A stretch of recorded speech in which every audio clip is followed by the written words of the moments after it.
इस वीडियो में उत्पादन एवं लागत या प्रोडक्शन एंड कॉस्ट के 5th पार्ट के बारे में जानेंगे। इससे पहले के वीडियो में उत्पादन एवं लागत के 4 पार्ट के बारे में जान चुके हैं। उत्पादन एवं लागत का 5th पार्ट है पूर्ति एवं पूर्ति का नियम या supply and law of supply. तो इस वीडियो को अंत तक ध्यान से देखिए। सबसे पहले देखिए पूर्ति की परिभाषा। किसी वस्तु की पूर्ति से अभिप्राय वस्तु की उन मात्राओं से है जिन्हें एक विक्रेता विभिन्न संभव कीमतों पर एक निश्चित समय में बेचने को तैयार रहता है। प्रोफेसर मेयर्स के द्वारा दी गई परिभाषा है पूर्ति किसी वस्तु की मात्राओं की अनुसूची है जो विभिन्न कीमतों पर किसी विशेष समय या समय की अवधि में, उदाहरणार्थ एक दिन, एक सप्ताह आदि, जिसमें पूर्ति की सभी दशाएं स्थिर हैं, विक्रय के लिए प्रस्तुत की जाए। तो ये परिभाषा प्रोफेसर मेयर्स के द्वारा दी गई है। अब देखिए पूर्ति तथा स्टॉक में अंतर है। सप्लाई और स्टॉक में अंतर। स्टॉक वस्तु की वो मात्रा है जो किसी समय विशेष पर बाजार में विक्रेताओं के पास मौजूद है, जबकि पूर्ति वो मात्रा है जिसे किसी निश्चित समय में तथा किसी निश्चित कीमत पर विक्रेता बेचने को तत्पर है। इस तरह पूर्ति स्टॉक का अंश है जो बाजार में बिक्री के लिए लाई जाती है। तो इस तरह से अर्थशास्त्र में पूर्ति तथा स्टॉक एक दूसरे के पर्यायवाची नहीं हैं। स्टॉक तथा पूर्ति को उदाहरण के द्वारा समझिए। यदि जुलाई 2020 में गेहूं का बाजार मंडी में स्टॉक 2000 क्विंटल है और बाजार की प्रचलित कीमत 1000 रुपये प्रति क्विंटल है, इस कीमत पर यदि कोई विक्रेता एक दिन में केवल 100 क्विंटल बेचने को तैयार है, तब गेहूं की पूर्ति केवल 100 क्विंटल है।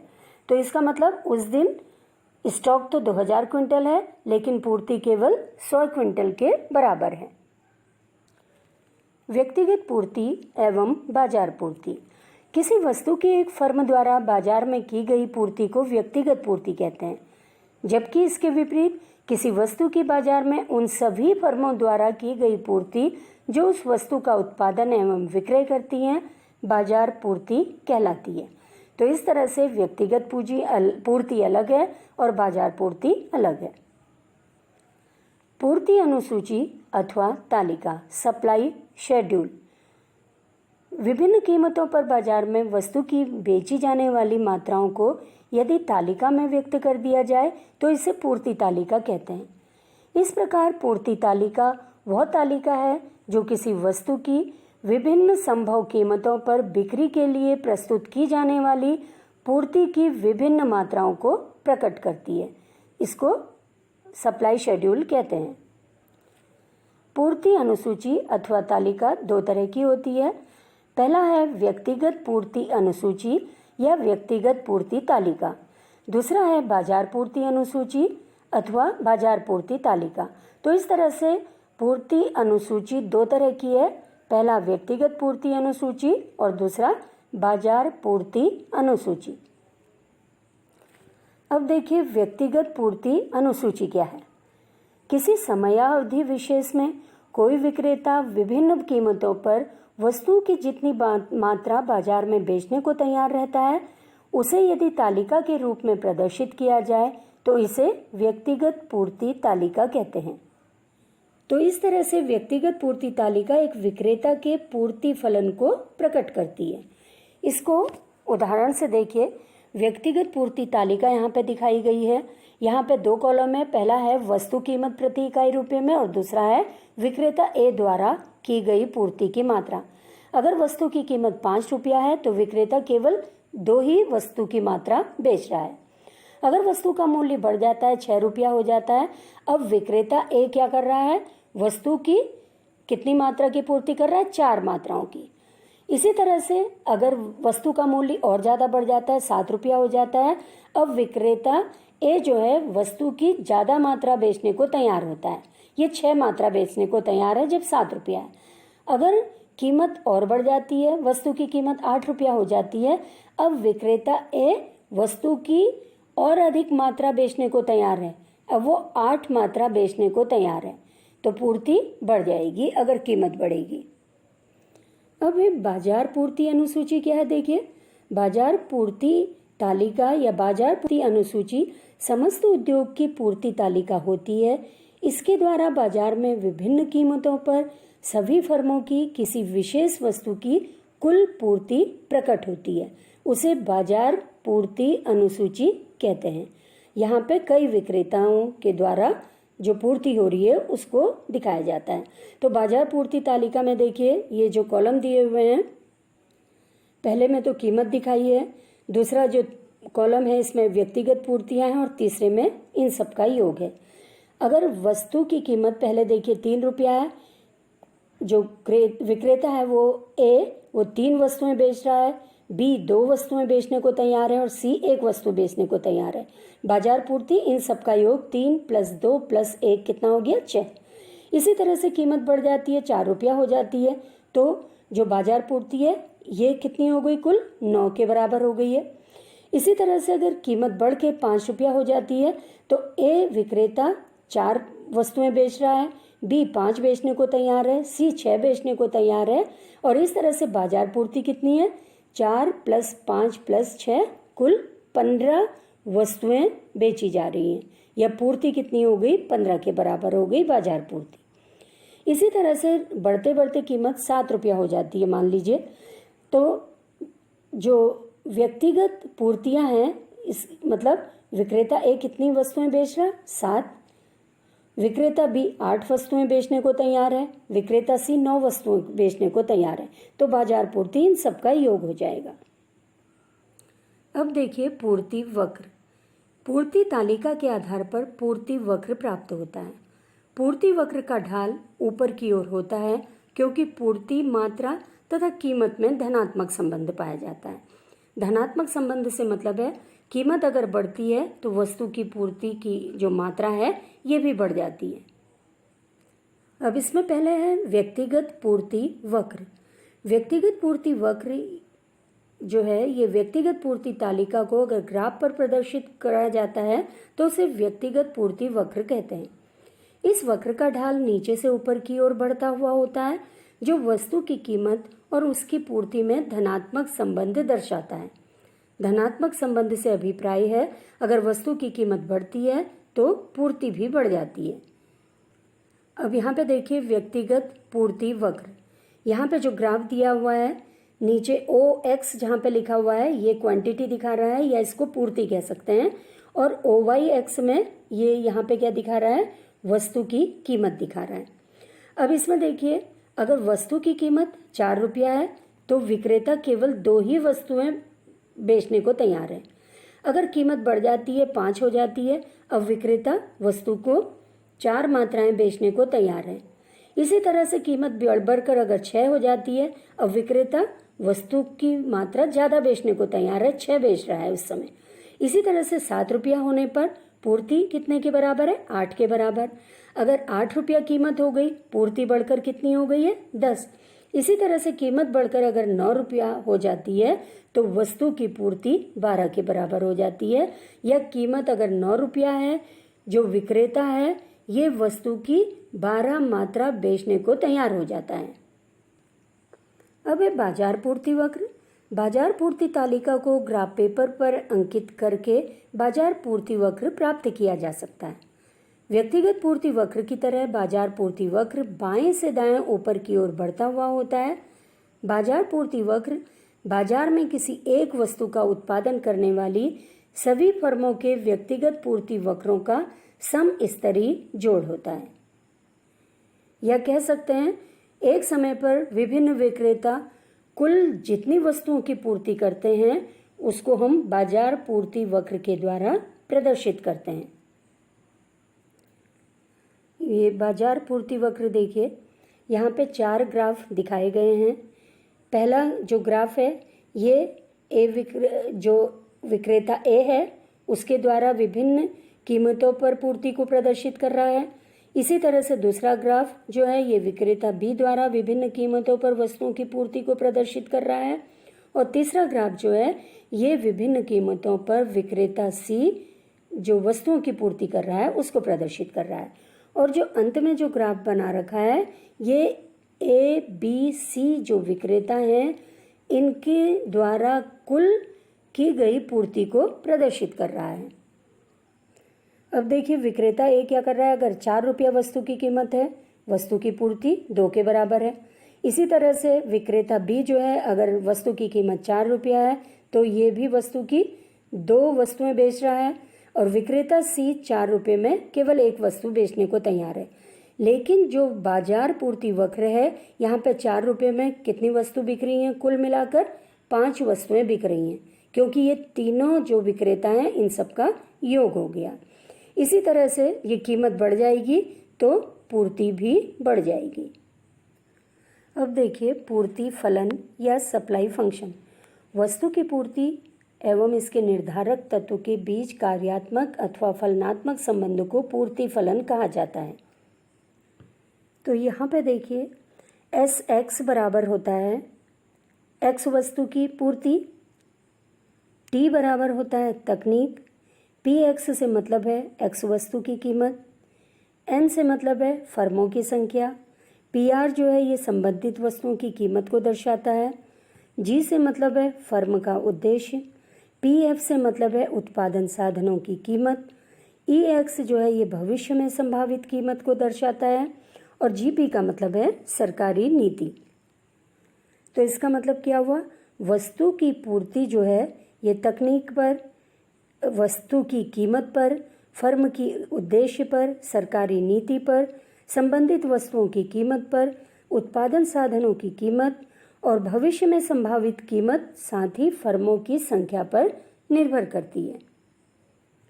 तो इस तरह से वस्तु की पूर्ति एवं इसके निर्धारक तत्वों के बीच कार्यात्मक जो संबंध है इसको पूर्ति फलन कहा जाता है। अब है वस्तु की पूर्ति के निर्धारक घटक। वस्तु की पूर्ति किन किन घटकों पर निर्भर करती है। सबसे पहला है वस्तु की कीमत। वस्तु की कीमत बढ़ने पर पूर्ति बढ़ती है, वस्तु की कीमत कम होने पर पूर्ति कम हो जाती है। दूसरा है संबंधित वस्तुओं की कीमत पर। किसी वस्तु विशेष की पूर्ति अन्य संबंधित वस्तुओं की कीमत से अप्रत्यक्ष रूप से संबंधित होती है। जैसे चावल की कीमत में वृद्धि होने से गेहूं की पूर्ति गिर जाती है। इसी तरह से उत्पादन साधनों की कीमत पर निर्भर करती है पूर्ति, यानी उत्पत्ति के साधनों की कीमत बढ़ने पर उत्पादन लागत में भी वृद्धि हो जाती है, जिसके कारण उत्पादकों का लाभ घटता है और वो उत्पादन कम कर देते हैं या वस्तु की पूर्ति कम होती है। इसी तरह से तकनीकी स्तर है।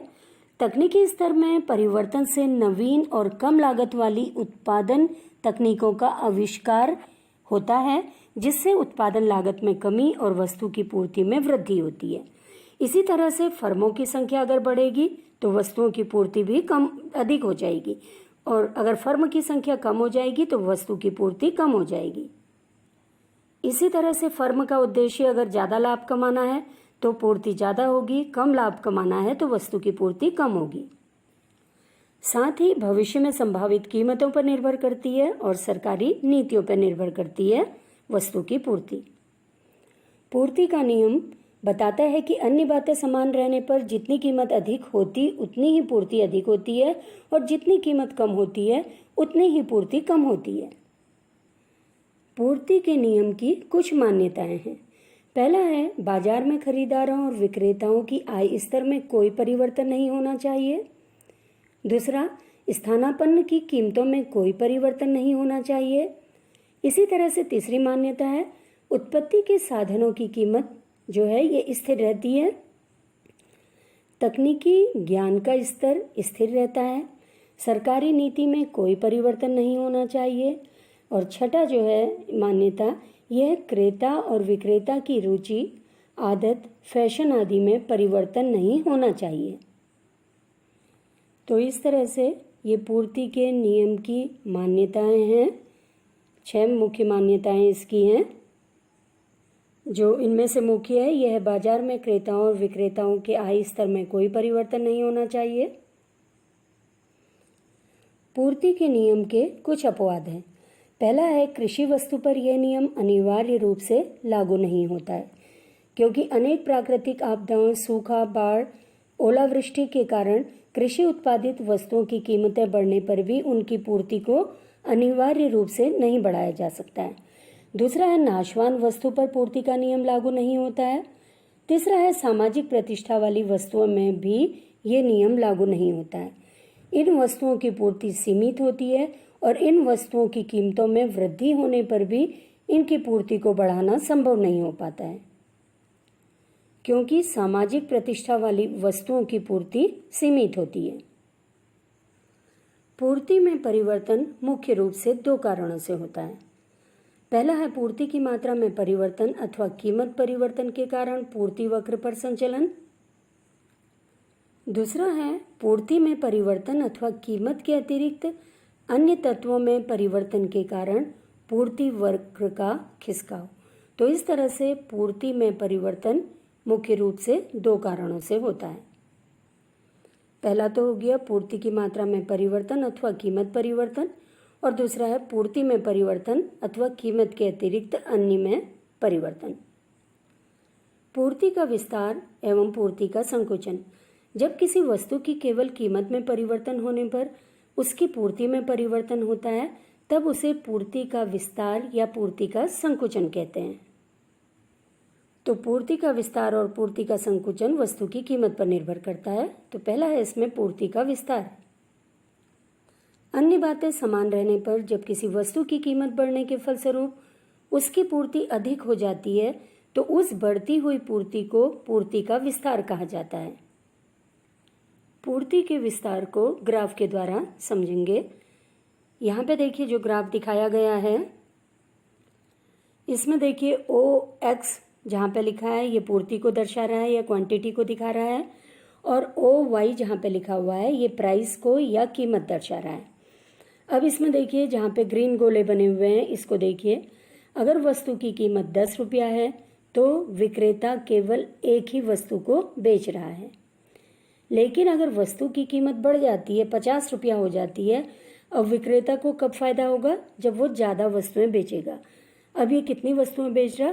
5 वस्तुएं बेच रहा है।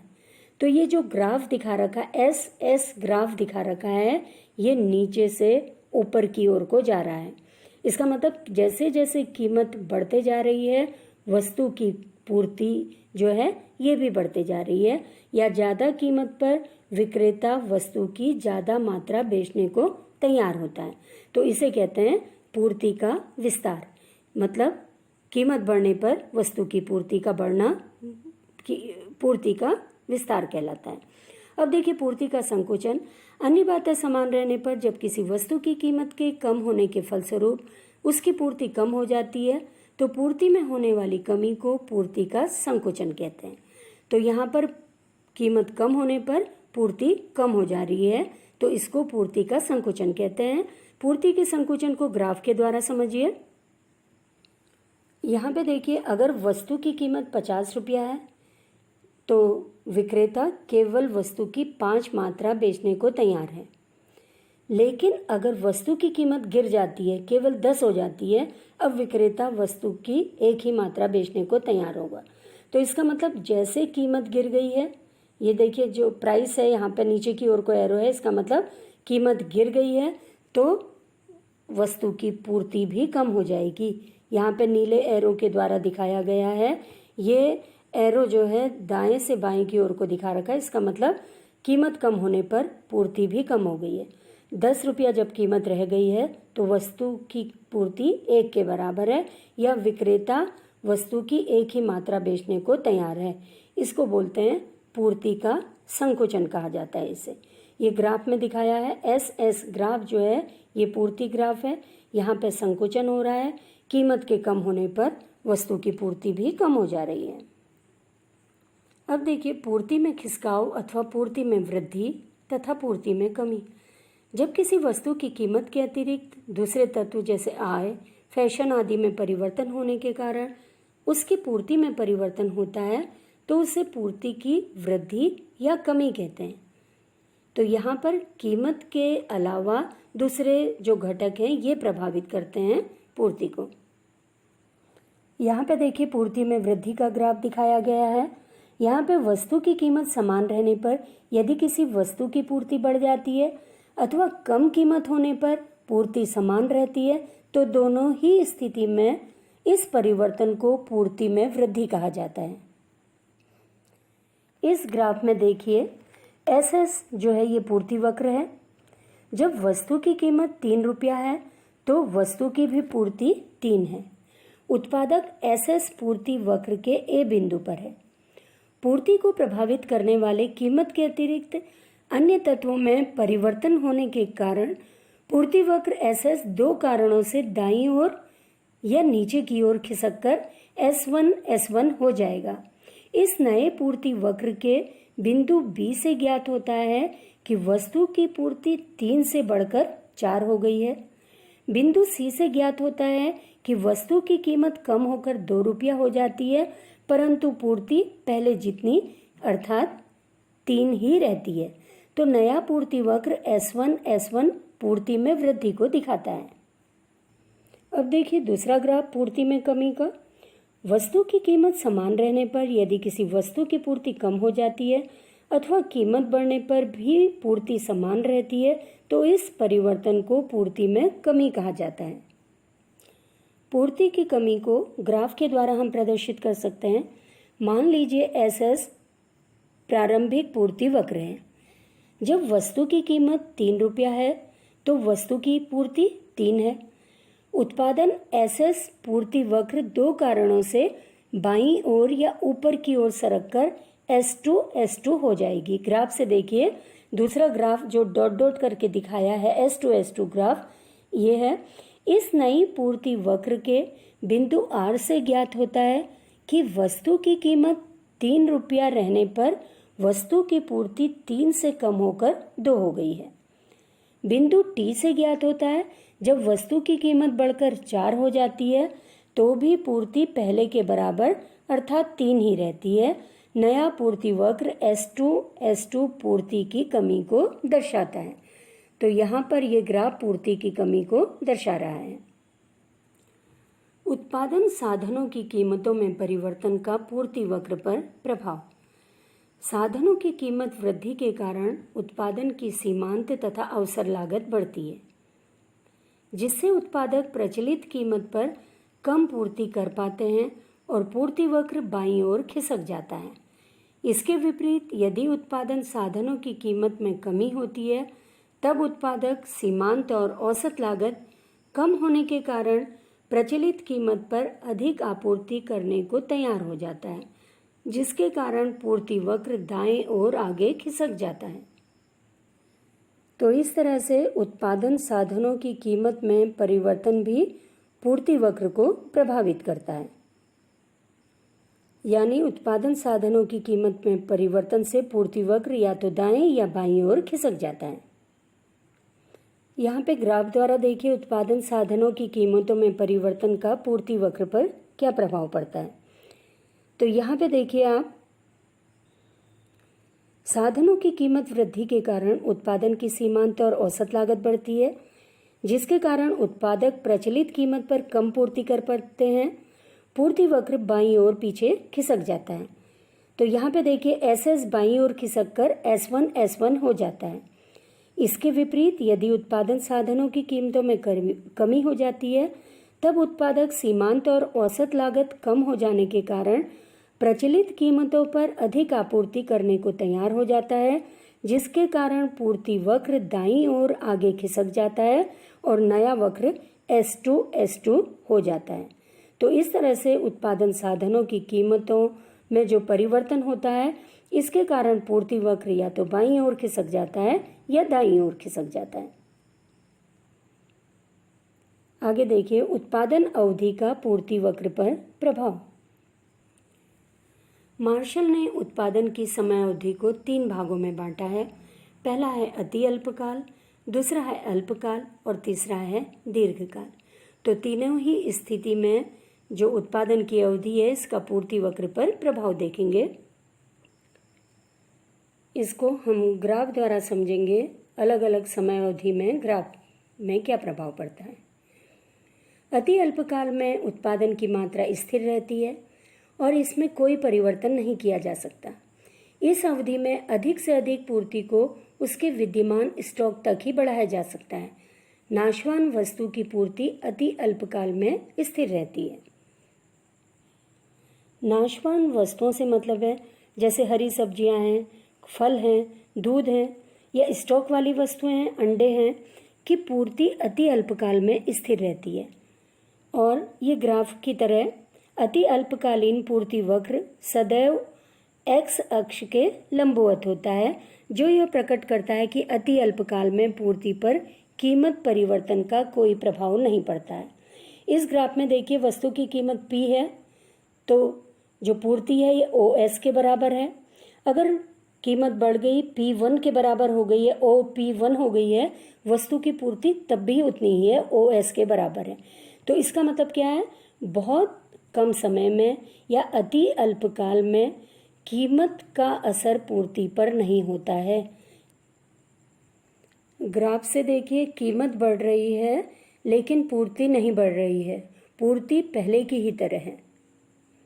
अब देखिए अल्पकाल उत्पादन की वह अवधि है जिसमें उत्पादन के परिवर्तनशील साधन की अधिक इकाइयों का प्रयोग करके पूर्ति को बढ़ाया जा सकता है, किंतु इस अवधि में उत्पादन के साधन में परिवर्तन संभव नहीं होता, जिसके कारण पूर्ति को एक सीमा तक ही बढ़ाया जा सकता है।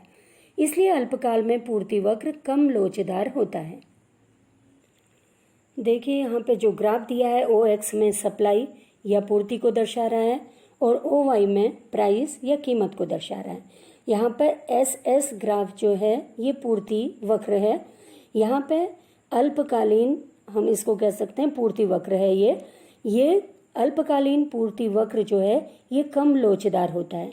इसका कारण क्या है कम लोचदार होने का? यहाँ पे जो स्थिर साधन है जैसे बिल्डिंग है, प्लांट है या मशीनरी है, इसको अल्पकाल में परिवर्तन नहीं किया जा सकता है। इसलिए अल्पकाल में पूर्ति को एक सीमा तक ही बढ़ाया जा सकता है। बढ़ाया तो जा सकता है लेकिन ज़्यादा नहीं बढ़ाया जा सकता है। या हम कह सकते हैं जो ये पूर्ति वक्र है SS वक्र, ये कम लोचदार है अल्पकाल में, क्योंकि अल्पकाल में परिवर्तनशील साधन तो थोड़ा बहुत बढ़ाए जा सकते हैं लेकिन स्थिर साधनों को नहीं बढ़ाया जा सकता। अब दीर्घकाल में उत्पादन के सभी साधन परिवर्तनशील हो जाते हैं और कोई साधन स्थिर नहीं रहता। दीर्घकाल में तकनीकी सुधार करके प्लांट बदलकर आवश्यकता अनुसार पूर्ति में बदलाव किया जा सकता है। यही कारण है कि दीर्घकालीन पूर्ति वक्र अधिक लोचदार होता है। तो देखिए यहाँ पे ग्राफ से पता चल रहा है कि दीर्घकाल में पूर्ति जो है ये कीमत परिवर्तन के प्रति अति संवेदनशील होती है। यानी कीमत में अगर थोड़ा भी परिवर्तन होता है, पूर्ति में बहुत अधिक परिवर्तन हो जाता है। तो ये जो है, जो यहाँ पे ग्राफ दिखा रखा है, एसएल ग्राफ दिखा रखा है, ये ग्राफ जो है एसएल का मतलब है ये ग्राफ जो है सप्लाई ग्राफ लॉन्ग पीरियड के लिए है, इसको इसलिए एसएल ग्राफ कह देते हैं। पूर्ति वक्र है ये दीर्घकाल में पूर्ति वक्र। यहाँ पे कीमत थोड़ी भी बढ़ रही है तो पूर्ति जो है बहुत अधिक बढ़ जा रही है। तो इसका मतलब हम कह सकते हैं कि दीर्घकाल में पूर्ति जो है ये कीमत परिवर्तन के प्रति अति संवेदनशील होती है। पूर्ति जो है ये बहुत अधिक बढ़ जाएगी अगर कीमत थोड़ी भी बढ़ती है, कीमत थोड़ी कम होती है तो पूर्ति जो है ये बहुत अधिक कम हो जाती है। तो इस तरह से ये पूरे वीडियो में आपने पूर्ति, स्टॉक, व्यक्तिगत पूर्ति अनुसूची, बाजार पूर्ति अनुसूची, व्यक्तिगत पूर्ति वक्र, बाजार पूर्ति वक्र, सुरक्षित कीमत, पूर्ति फलन और पूर्ति को प्रभावित करने वाले तत्व के बारे में जानकारी प्राप्त की।